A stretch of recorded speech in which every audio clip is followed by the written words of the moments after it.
you hear me? Yes. Okay. Thank you for having me do this talk, Megan. So we can go to the next slide.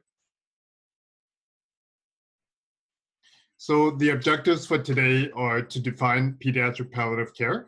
And because it's not as clear in terms of a definition as what adult palliative care is. When someone mentions adult palliative care, most people understand what kind of work is done.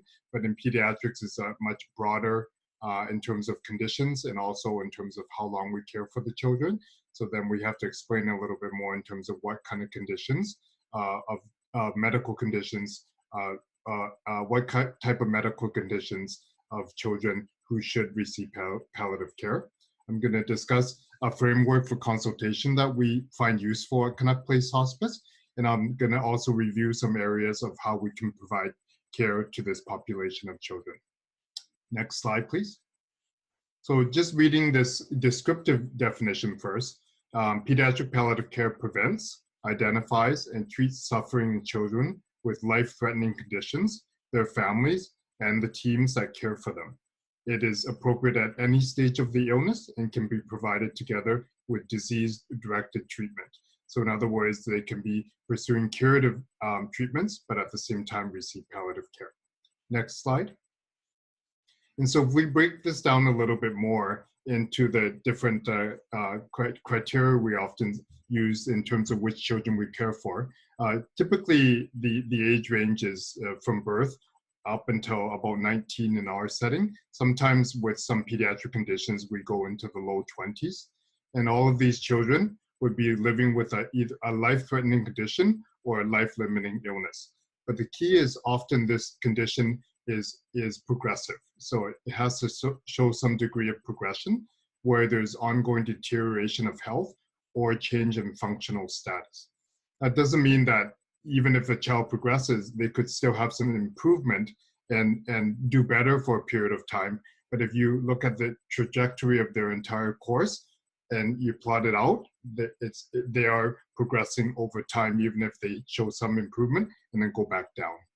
So in other words, they have conditions for which there's a likelihood of death before reaching adulthood, defined as early 20s, and again includes those for which curative treatments may be feasible but may fail.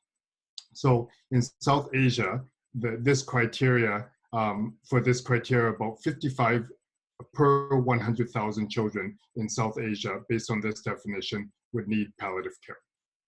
Next slide, please.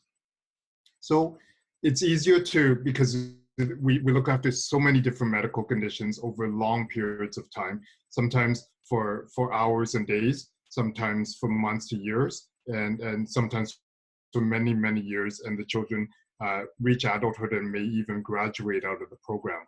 So it's easier to look at this in terms of what kind of conditions of children that we actually look after. There's 4 categories of children who need palliative care. And I'm gonna break it down into each different category and talk about which medical conditions fall into these categories. Next slide, please. So the first category are life-threatening conditions for which there is a cure, but for everything that we treat, not everything, not all treatments are successful. So there is a treatment, but it can still fail. So most medical conditions could fall under this category, but one of the big categories would be oncology or cancer. So from what I learned from being in India, my understanding was that the mortality rate for pediatric oncology is closer to 80%. And so there are some cancers that you can treat, but still the majority of which you cannot treat. So this would fall into this category. Cardiac disease would fall into this category, depending on whether a repair is possible or whether a repair fails. Certain infections, which depending on how severe the infection is and the delay in treatment or how effective the treatment is, could result in a palliative condition, such as meningitis, cerebral malaria, or multi-drug resistant TB, and some blood diseases such as thalassemia or sickle cell. So you can see that there are treatments available for all of these conditions, but the effectiveness of the treatment may be variable based on the population. Next slide, please. The next category are conditions which are still ultimately terminal, but there are things that you can do and intensive treatments that you can provide that is actually effective in prolonging life and providing some quality during that time. So so in this category, we used to at least in Canada, see cystic fibrosis in the pediatric setting, but now with the treatments, we don't see cystic fibrosis in the pediatric setting anymore. HIV/AIDS still falls into this category, but perhaps in the future, this will go into category 1 or is already starting to move into category 1. So a large population of the muscular dystrophies or neuromuscular conditions would fall into this category. So the most common of which we at Canuck Place have a lot of this population on our program would be the Duchenne muscular dystrophy children, where they have progressive weakness over time, but there's interventions that could, such as steroids and proper nutrition and sometimes non-invasive ventilation, which help them do better over a long period of time. Another category would be either chronic or severe respiratory failure and severe immunodeficiencies. So you can see in this category, there are treatment interventions that you can introduce that help the children live longer. Next slide. The difference in category 3 versus category 2 is in this category, these are progressive medical conditions where there aren't very good treatments that help prolong life. So in this category, you can help treat the symptoms, and by helping treat the symptoms, the children you can help decrease the complications and perhaps help them live longer, but we're not changing the course of the disease. So for example, we can help manage the seizures, we can help with feeds, but we can't change the course of the illness. So the big category here would be inborn errors of metabolism or metabolic disorders, such as mucopolysaccharidosis, Tay-Sachs, or mitochondrial disease. Another category would be the neurodegenerative diseases. So these neurological conditions, they're going to progress over time, and you're managing their symptoms. So one example would be Rett's or adrenoleukodystrophy. Some of the more severe chromosomal abnormalities, such as trisomy 13 or trisomy 18. And so some of these babies that are born, some live for months, some live for hours, some might live for years, depending on what systems are involved. And the last category example in this area would be neuromuscular diseases, such as spinal muscular atrophy, where the baby is born with a defect in the anterior horn cell, which results in severe weakness, especially involving the respiratory muscles. Next category. And so when we look at category 1, 2, and 3, those are more clear conditions where we would say if the children have these conditions, that palliative care would be involved. Category 4 is a little bit more gray because there's a huge spectrum of children that fall into this category, and they have to show, they have to be more severe and show some degree of progression before we say that before palliative care would be involved. So these children have severe disabilities that lead them to be extremely vulnerable, very fragile to complications and premature death. So a very, very large category in this area would be severe cerebral palsy. So when we have the milder forms where they have less issues with their swallowing, less issues with their lungs, they're more mobile, then we wouldn't consider them palliative.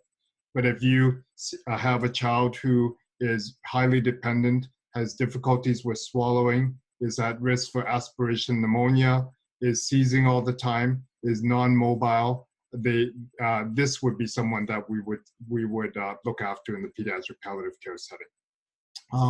And then all the other ones are looking at like brain CNS abnormalities or CNS dysfunction. So You could have neurological consequences of infection, cerebral infections such as meningitis, complications from HIV, or you could have some sort of anoxic brain injury, for example, hypoxic ischemic encephalopathy from asphyxia at birth, drowning, cardiac arrest, or brain damage from a traumatic brain injury.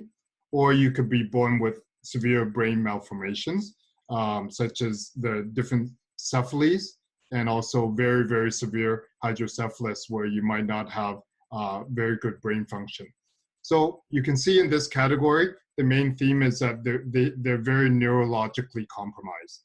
And because they're very neurologically compromised, there's significant risk, especially from a respiratory status and from seizures. And so there's a large population of these children that we look after for a long period of time. Next slide. So this graph is from the Global Atlas of Palliative Care at End of Life through the WHO, and it shows the different conditions, and you can look yourself in terms of the percentages of the different conditions that of children who should be receiving palliative care.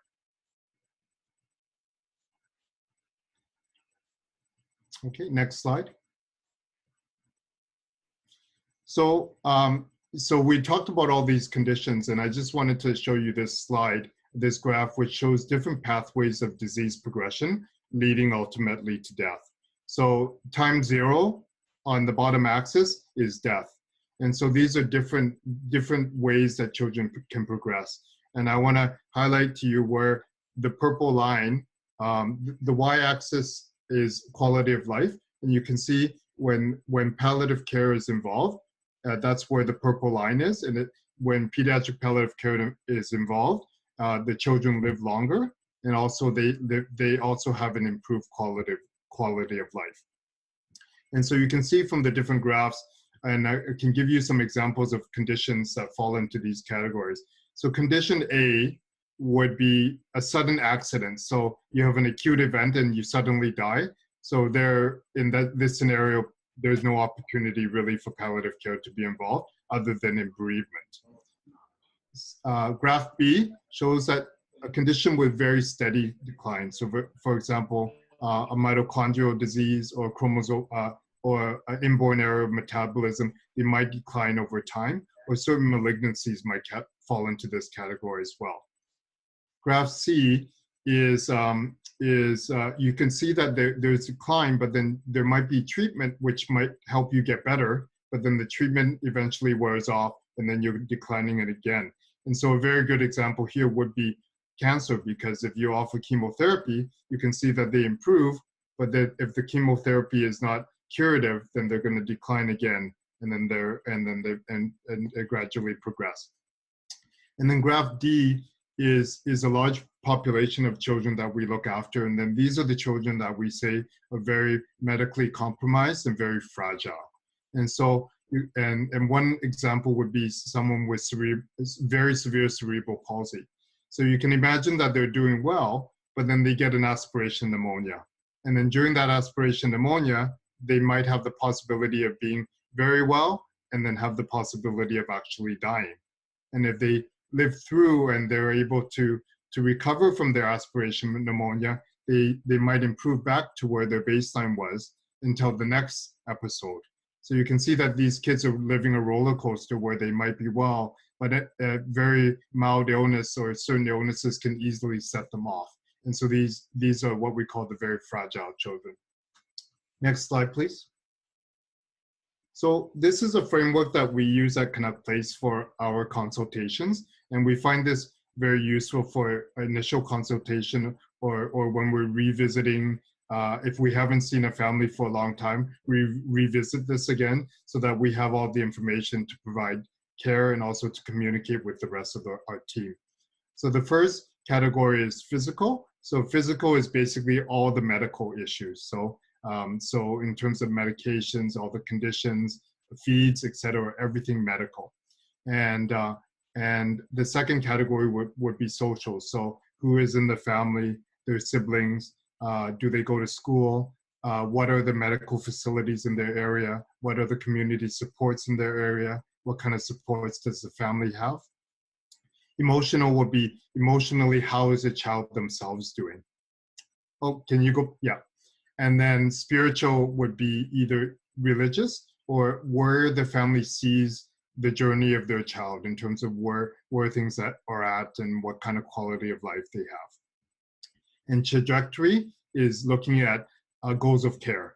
So in terms of talking about advanced directives and planning for changes in condition, whether they're stable or whether they're progressing. Next slide, please. So how do we care for these children? And I've taken this slide from Megan because she obviously has a better understanding of the local context than I do. So community-based care, and I think this is the majority of where a lot of the pediatric palliative care is being provided is in the community and with home-based care. Where the next level up would be district hospitals, where there's general palliative care skills, often from you guys with adult palliative care expertise, and tertiary hospitals where there's pediatric palliative care expertise, either in an outpatient setting or in inpatient units.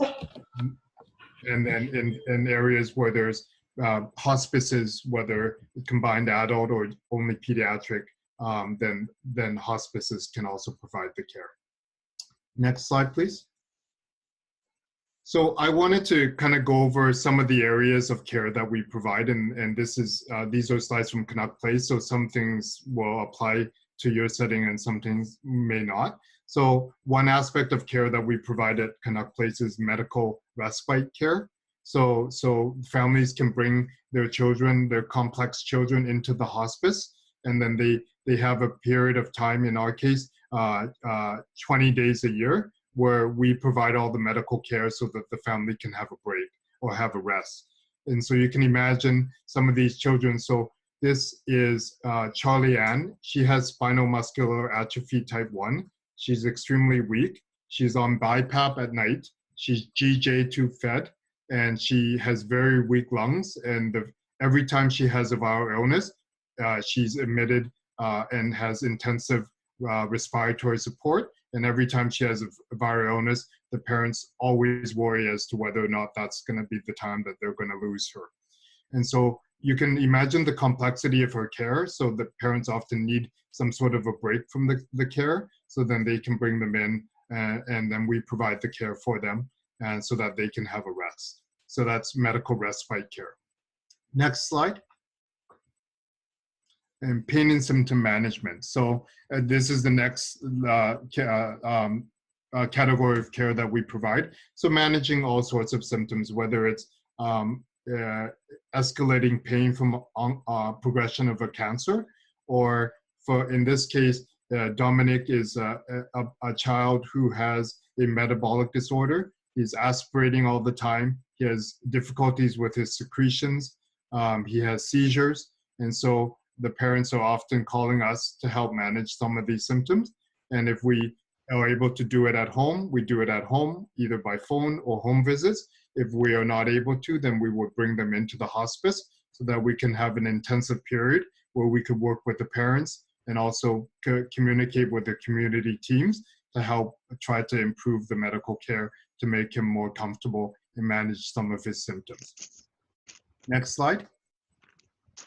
And of course, end-of-life care, which is very clear when you're talking about palliative care. And so end-of-life care, whether it's in hospice, in the home, or at the hospital, we support the teams and support the families in providing end-of-life care. Next slide, please. And then mobile clinical care, which we're trying to develop, but I think you guys use more in your setting, which is what the families want, and it provides very good care, is to be able to have the ability to go to the home and see the families, see them in their setting, and then work with the child inside their home setting. And so this is Vivian. She had a very rare form of brain cancer, and she was diagnosed